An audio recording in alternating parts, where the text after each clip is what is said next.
Class पर आपको कैसे इसको यूज कर सकता है, कैसे इसका प्रयोग होगा और कैसे इसको हम मार्केट के अंदर डिफाइन करेंगे, क्योंकि आज एक नई सैकड़ों कंपनी है मार्केट के अंदर, हर प्रोडक्ट लेकर आप मार्केट में मौजूद है। ऐसी परिस्थिति में हमारा प्रोडक्ट कैसे लॉन्च हो, हमारा प्रोडक्ट कैसे उसको ट्रीटमेंट दे, हम उस प्रोडक्ट को कैसे आगे लॉन्च करेंगे, इस पर हम लोग चर्चा कर सकते हैं।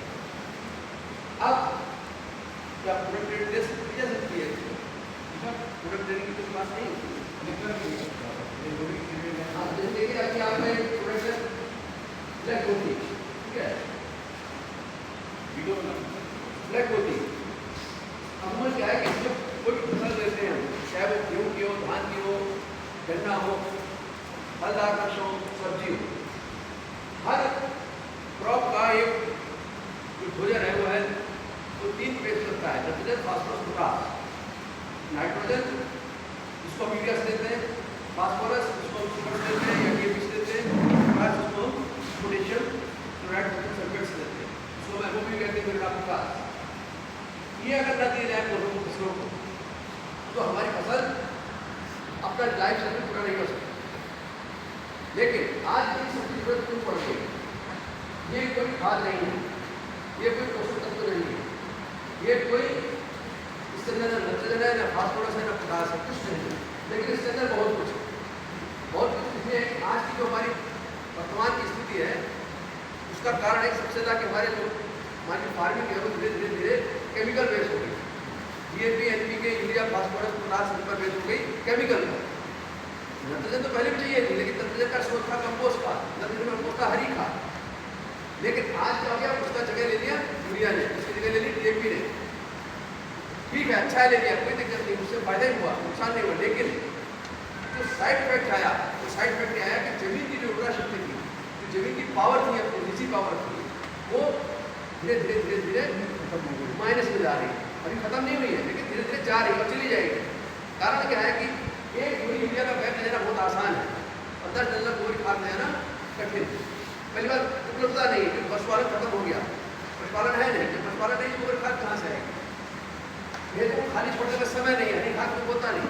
तो जो कार्बनिक मैटर है, इसको कहते हैं जीवांश, कार्बनिक मैटर होता है, वो जमीन के अंदर से धीरे धीरे गायब हो गया।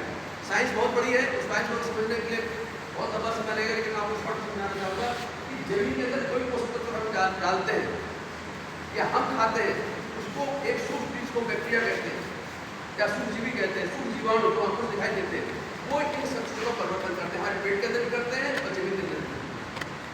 गोबर की खाद को अगर गोबर को फर्मेंटेड न किया जाए, सड़ाया ना जाए, तो उससे कोई पोषक तत्व नहीं मिल सकता।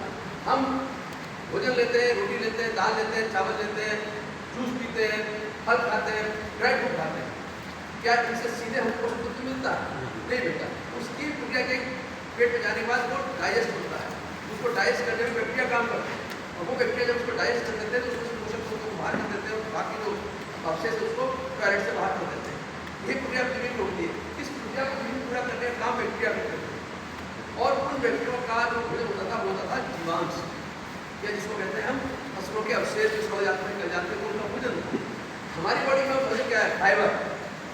हमारे शरीर के अंदर बैक्टीरिया उनको अच्छा भोजन फर्क के लिए चाहिए, फाइबर चाहिए। हम फाइबर खाते नहीं, मक्का खाना बंद कर दिया, फिर आटा खाते हैं, जब मोटे अनाज खाने बंद कर दिए, इसीलिए आज से लीवर गड़बड़ है, पेट गड़बड़ की फाइबर जा ही नहीं रहा है, चिकना जा रहा है, मैदा जा रहा है, तेल जा रहा है, फाइबर नहीं है, इसीलिए हमारा लीवर और आते हमारी गड़बड़। ऐसी जमीन का लीवर गड़बड़ हो गया, क्यों? उसके अंदर कंपोस्ट नहीं गई, उसके अंदर हरी खाद नहीं गई, उसके अंदर जैविक खाद नहीं गई, उसका लीवर चला गया। क्या चला गया? तो हम यूरिया देते हैं, उस नाइट्रोजन को भी यूरिया को कन्वर्ट करने के लिए बैक्टीरिया काम करता है। ऐसा नहीं यूरिया आपके फेंकते सीधे तो सीधे प्रोते को लगती, उस यूरिया को भी कन्वर्ट करता है नाइट्रोजन को निकालने का बैक्टीरिया। उन बैक्टीरिया का प्रभाव है। अब उसका कारण क्या था? जो कंपोस्ट खाद, हरी खाद हम मिट्टी में देते थे, आपने एक नाम सुना होगा ह्यूमस, एक शब्द है ह्यूमस। ह्यूमस का मतलब है कि जब हम कोई कार्बनिक मैटर जमीन में देते हैं, चाहे गोबर खाद दें, हरी खाद दें, कोई कार्बनिक मैटर अवशेष देते हैं, वो सड़ते सड़ते सड़ते सड़ते सड़ते सड़ते उसकी एक ऐसी स्टेज आ जाती है, एक ऐसी अवस्था आ जाती है जिसके बाद वो सड़ना गलना बंद हो जाता है। मतलब उसके बाद उसका कोई परिवर्तन नहीं होता। जैसे लकड़ी को जला दीजिए, पहले क्या बनेगा? कोयला। कोयले के बाद क्या बनेगा? राख। राख के बाद कुछ बनेगा? खत्म हो गया प्रोसेस। राख अब राख उस वक्त ऐसे ही हमारी गोबर खाद, कंपोस्ट खाद, हरी खाद, कचरा जो डालते हैं, ये डिकम्पोज होते एक लास्ट हो जाते हैं, जो कहते हैं ह्यूमस।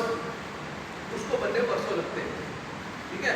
और उस ह्यूमस से बनता है ह्यूमिक एसिड। इस बात में सबसे पहले लिखा हुआ ह्यूमिक एसिड, ठीक है।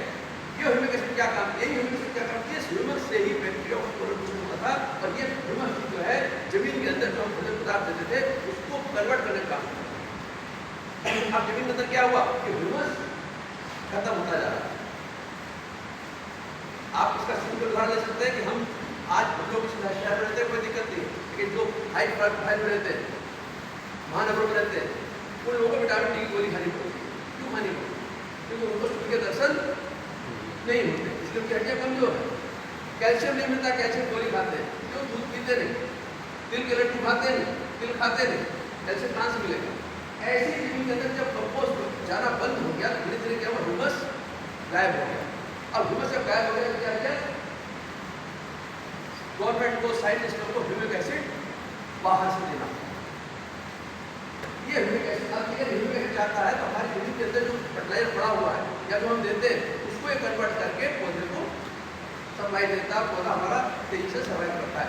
इसलिए सुनाने की जरूरत नहीं। जैसे दूसरा है ह्यूमिक एसिड वाले फॉलिक एसिड, दो प्रोडक्ट है। इसके बाद एक है अमीनो एसिड और नाइट्रोजन और कैल्शियम। ये तमाम पोषक तत्वों मिलाकर इसको मिलाए गए जिनकी जरूरत बाहर से देने की जमीन को पड़ गई। इसलिए देना हमारे लिए आज कंपलसरी हो गया है, देना हमारे लिए बहुत जरूरी है। अब ये कब किया जाता है, किसमें दिया जाता है, कैसे दिया जाता है, ये आपको समय पर हाँ ट्रेनिंग लेंगे या ट्रेनिंग लेंगे तब आपको मिलेगी जानकारी। और नहीं ऐसा नहीं, इसका इसलिए जो में कई चीजें मिली हुई, हर कंपनी अपने हिसाब से प्रोडक्ट को प्रभावित करती है, मैन्युफैक्चरिंग करती है, उसको मिला लेती है। ह्यूमिक एसिड में खाली ह्यूमिक एसिड की बात करें, खाली ह्यूमिक एसिड, आज बहुत सी कंपनियाँ खाली ह्यूमिक एसिड मिलाती हैं, कुछ खाली कंपनियाँ अमीनो एसिड लाती हैं, कुछ कंपनियाँ खाली नाइट्रोजन मिलाती हैं और कुछ खाली कैल्शियम मिलाती हैं। अब कंडीशन क्या है, इसमें सब मिक्स है, ठीक है। अब ये है कि अगर आप अलग अलग देंगे तो मसला कुछ होगा, क्या होगा, ऐसा कम होगा। लेकिन क्या है, इसकी कंडीशन डालने की हम कई बार इसको डाल सकते हैं, क्योंकि नाइट्रोजन की इसमें जरूरत है,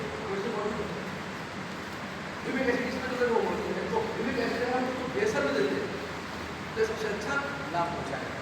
अब अगर आप बेसन में देते पाए तो बेसन तो शुरुआत बुआई से पहले, और अगर आफ्टर बेसन देते हैं या बुआई के बाद देते हैं तो उसमें भी हम दे सकते हैं, लेकिन इसकी मात्रा ऊपर घट जाएगी, उतनी मात्रा में इसको नहीं दे सकते, क्योंकि जमीन के अंदर शुरुआत में हम देते हैं तो उसका हमको बल्क में चाहिए होता है और बाद में कम मात्रा में चाहिए। तो ये इसकी डोजेस फर्क पड़ जाएगी, डोजेस फर्क के डोजेस का अंतर करके उसका लाभ ले सकते हैं।